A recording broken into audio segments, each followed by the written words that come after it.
구신일용, 본명 조수연. 배우의 3주기를 맞는 오늘, 한국 영화계와 그를 사랑했던 가족, 친구들, 팬들의 마음에는 깊은 그리움과 슬픔이 가득하다. 2022년 5월 26일, 간암 투병 끝에 세상을 떠난 그는 향년 74세로 생을 마감했지만 그의 이름은 여전히 한국의 이소룡으로 불리며 살아 숨 쉬고 있다. 1948년 서울에서 태어난 그는 1970년 신상욱 감독의 영화 이조괴담으로 데뷔하며 영화계에 첫 발을 디뎠다. 그 후 섬개구리 만세로 청룡영화상 신인영희상을, 아라비아의 열풍으로 대종상 나무주연상을 수상하며 연기력을 인정받았고 액션 배우로서의 독보적인 위치를 차지했다. 그의 몸짓 하나, 눈빛 하나에는 강한 에너지와 섬세함이 공존했다. 그러나 그를 단순한 액션 배우로만 기억하기엔 아쉽다. 그는 언제나 캐릭터의 진심이었고 때로는 슬픔을 숨기며 스크린 속에서 치열하게 살아냈다. 그의 삶의 전환점 중 하나는 이소룡의 갑작스러운 죽음이었다. 당시 홍콩 영화계는 이소룡을 대신할 새로운 얼굴을 찾고 있었고 자연스럽게 신일용에게 주목이 쏠렸다. 그는 비슷한 체격과 에너지, 액션에 대한 열정으로 이소룡의 자리를 대신할 배우로 낙점되며 홍콩 액션 영화에 출연하게 되었다. 낯선 땅에서의 활동은 그에게도 큰 도전이었지만 그는 특유의 근성과 겸손함으로 현지 제작진과 동료 배우들에게 신뢰를 얻었다. 그렇게 그는 한국의 이소룡이라는 별칭을 갖게 되었고 그 이름은 곧 신일용만의 브랜드가 되었다. 1984년에는 이두용 감독의 영화 여인 잔혹사 물레야 물레야에 출연하며 또 한 번 인생작을 남겼다. 이 영화는 칸국제영화제에 초청된 첫 번째 한국 영화로 기록되었고 신일용의 영희는 해외 평론가들에게도 강한 인상을 남겼다. 그의 눈빛에는 단단한 아픔이 있었고 그 아픔은 스크린을 통해 관객의 심장을 울렸다.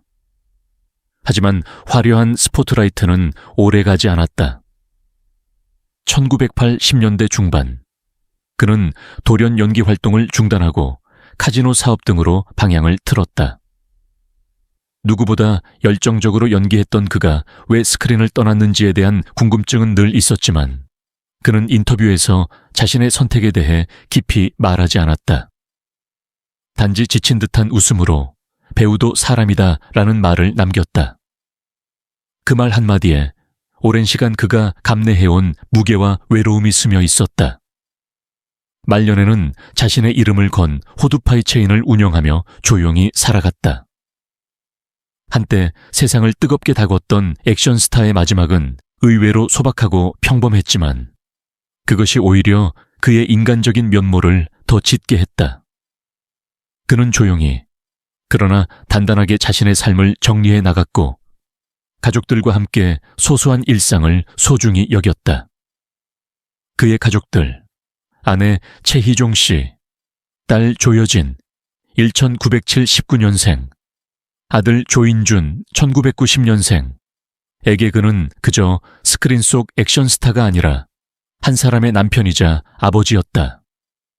특히 아내 최희종 씨는 마지막까지 병실을 지키며 그의 손을 꼭 붙잡고 있었다. 투병 중에도 그는 자녀들에게 한없이 따뜻한 아버지였고 자신보다 늘 가족의 안위를 걱정했다고 한다. 그는 고통 속에서도 아이들의 얼굴을 보며 웃었고 아내의 눈물을 닦아주려 애썼다. 병원 복되는 조용히 눈물을 삼키던 가족의 시간이 흘렀고 그 눈물은 말없이 고인의 헌신과 사랑을 대변했다.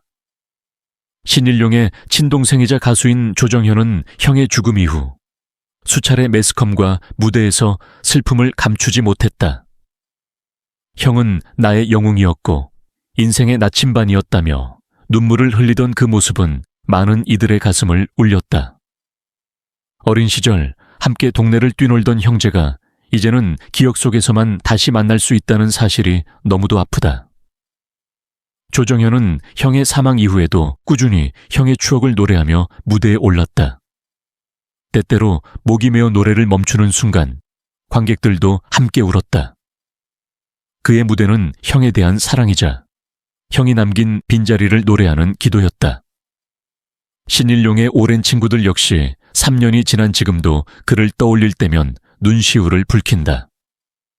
함께 밤을 새워 액션 장면을 연습하던 시간, 촬영이 끝난 뒤 소주 한 잔 기울이며 인생을 이야기하던 순간들이 여전히 생생하다. 그중 한 친구는 이렇게 말했다. 신일용은 늘 우리 중 가장 먼저 카메라 앞에 섰고 가장 마지막까지 남아 있었다. 그에게 연기는 단순한 일이 아니었다. 살아가는 방식이었다. 구 신일용. 그는 살아있을 때보다 떠난 뒤에 더 많은 이들의 마음을 움직였다. 왜 우리는 그의 인생에 이토록 가슴 아파하는가? 그것은 그가 단지 뛰어난 배우였기 때문만이 아니다. 그는 자신의 고통을 드러내지 않고 묵묵히 싸워낸 한 인간이었기 때문이다. 대중이 기억하는 것은 화려한 액션 장면이지만 가족과 친구들이 기억하는 신일용은 언제나 누군가의 손을 잡아주던 따뜻한 사람이었다. 그는 연기를 통해 울고 웃었고 인생을 통해 누구보다 진하게 살아냈다. 구 신일용, 본명 조수연. 대한민국 액션 영화의 전설이자 한국의 이소룡이라는 수식어가 가장 잘 어울렸던 배우. 지금 우리는 그의 찬란했던 필모그래피와 비극적 결말, 그리고 세 번째 기일을 맞아 애도와 추모의 마음으로 그를 떠올린다. 하지만 이 위대한 배우가 어떤 길을 걸어왔는지, 화려한 스포트라이트 이전, 아무도 주목하지 않았던 어린 시절과 험난했던 시작을 아는 사람은 많지 않다. 신일용의 진짜 이야기는 그가 아직 스크린 밖에서 살아 숨쉬던 아주 오래전 서울 변두리의 허름한 판잣집에서 시작된다. 어릴 적 그는 말 그대로 가난의 굴레 속에서 자랐다. 겨울이면 창문 틈새로 찬바람이 파고들고 여름이면 지붕 위 양철이 다궈져 방 안은 숨이 막히는 더위로 가득했다. 아버지는 건설 현장에서 일용직으로 일했고 어머니는 시장에서 반찬 가게를 운영하며 어렵게 생계를 꾸려갔다. 6남매 중 맏이었던 신일용은 동생들을 챙기기 위해 어린 나이에 어른이 되어야만 했다. 가수 조정현이 훗날 무대 위에서 말한 적 있다. 형은 늘 배고팠어요. 도시락도 못 사간 날이 더 많았고 체육복 하나도 물려 입는 게 다반사였죠. 그럼에도 불구하고 형은 항상 웃었어요. 뭐든 자기가 다 해내겠다며 저희를 안심시켰어요. 그 웃음 뒤에는 수없이 많은 눈물과 굳은 결심이 숨어 있었다. 그가 배우라는 길을 택한 것은 우연이자 필연이었다.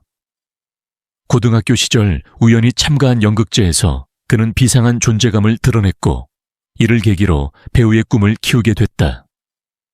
하지만 연극 한 편으로 세상이 쉽게 문을 열어줄 리 없었다. 1970년 그는 서울 중심가의 영화사들을 수없이 찾아다녔다. 이력서 대신 손편지를 들고 프로필 대신 어릴 적 가족 사진을 보여주며 진심을 전했다. 어머니는 제 손을 잡고 늘 말했어요. 이 손으로 남을 때리지 말고 쓰다듬어 주라고요. 전 사람을 울리는 배우가 되고 싶어요.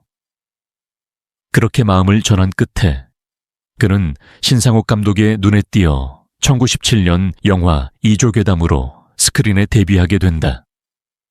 하지만 데뷔만으로는 생계가 해결되지 않았다. 당시 배우의 수입은 불안정했고 그는 생계를 유지하기 위해 낮에는 촬영장, 밤에는 호텔 레스토랑에서 웨이터로 일했다. 시간에 쫓기고 체력에 밀리며 쓰러질 때도 많았지만 그는 단 한 번도 포기하지 않았다. 1973년 마침내 그는 영화 섬개구리 만세로 제10회 청룡영화상 신인영의상을 수상하며 주목을 받게 된다. 그러나 기쁨은 잠시뿐이었다. 그 상을 받는 순간보다 더 힘들었던 건 그 이후였어요. 한 번의 상이 모든 걸 해결해주지 않더군요. 그의 말처럼 인정받은 이후에도 그는 수많은 오디션에서 탈락했고 투자자들에게 외면당하는 일도 많았다. 1976년 그는 스스로의 한계를 극복하고자 영화 아라비아의 열풍에 출연한다. 이 영화로 제15회 대종상 나무주연상을 수상하며 확실한 입지를 굳히지만 그 이면엔 체중을 15kg이나 줄이고 무더운 모래사막 세트장에서 촬영 중 탈진해 실려가는 등의 고난이 있었다. 그러나 그는 늘 이렇게 말했다. 힘든 건 괜찮아요. 제가 연기할 수 있다는 것만으로 감사해요. 어릴 땐 먹을 게 없어서 꿈도 못 꿨는데 지금은 꿈속을 사는 것 같거든요. 그리고 그의 인생에 가장 큰 도전이 다가온다. 홍콩. 이소룡의 사망 이후 아시아 영화계는 새로운 액션 스타를 찾기 위해 동분서주했고 그 틈에서 신일용은 한국의 이소룡으로 낙점받게 된다. 낯선 환경, 언어 장벽, 차별, 부상, 혹독한 훈련. 그 어느 것 하나 쉽지 않았지만 그는 이국의 촬영장에서 누구보다 묵묵히 버텼다. 어릴 적 무릎이 까질 때마다 어머니가 해주신 말이 있어요. 너는 피 흘릴수록 단단해질 거야. 그래서 저는 울지 않았어요. 그냥 단단해지기만 했죠. 신일용은 이후 1984년 이두용 감독의 영화 여인 잔혹사 물레야 물레야에 출연하며 배우 인생의 정점을 찍는다. 이 영화는 한국 영화 최초로 칸국제영화제 주목할 만한 시선 부문에 초청되었고 세계적인 평론가들의 찬사를 받았다. 그러나 그는 늘 고개를 숙이며 말했다. 제 영화가 칸에 갔다고요? 전 그저 여전히 소년 시절 그 판잣집에 사는 마음으로 연기했을 뿐이에요. 이처럼 그의 삶은 단순한 성공의 서사가 아니다. 한 아이가 가난과 차별, 절망을 딛고 일어서는 서사이며 불굴의 의지로 꿈을 쟁취한 인간 승리의 드라마다. 그리고 그 드라마는 오늘날에도 우리에게 조용한 울림을 전한다. 지금도 누군가가 고개를 떨구고 있을 때 그는 속삭일 것이다. 끝은 없어. 너는 다시 일어날 수 있어. 나도 그랬으니까. 구 신일용의 이야기는 단지 한 명의 배우를 넘어서 우리 모두의 이야기이기도 합니다. 그는 가난이라는 이름의 족쇄를 끊고 배우라는 이름으로 살아 숨 쉬었으며 수많은 실패와 고통 속에서도 포기하지 않고 끝끝내 자기만의 길을 걸어갔습니다. 우리 곁을 떠난 지 3년이 흐른 지금 우리는 그를 기억해야 합니다. 단지 액션 스타로서가 아니라 한 인간으로서, 아버지로서, 형제로서, 그리고 꿈을 위해 모든 것을 걸었던 사람으로서 말입니다. 신일용은 결코 화려함만으로 존재했던 인물이 아닙니다. 그가 흘린 땀과 눈물, 그리고 견뎌낸 고통이 있었기에 오늘의 영원한 스타가 가능했습니다. 그런 그를 우리는 잊지 말아야 합니다. 때로는 영화 속 한 장면처럼, 때로는 청계산 어귀의 조용한 가게 앞에서 그의 삶을 떠올려 주십시오. 그리고 그 삶의 따뜻한 존경을, 깊은 공감을, 진심 어린 사랑을 보내주시기 바랍니다. 우리가 기억할 때 그는 여전히 살아있습니다. 우리의 마음속에, 그리고 한국 영화사의 영원한 별로서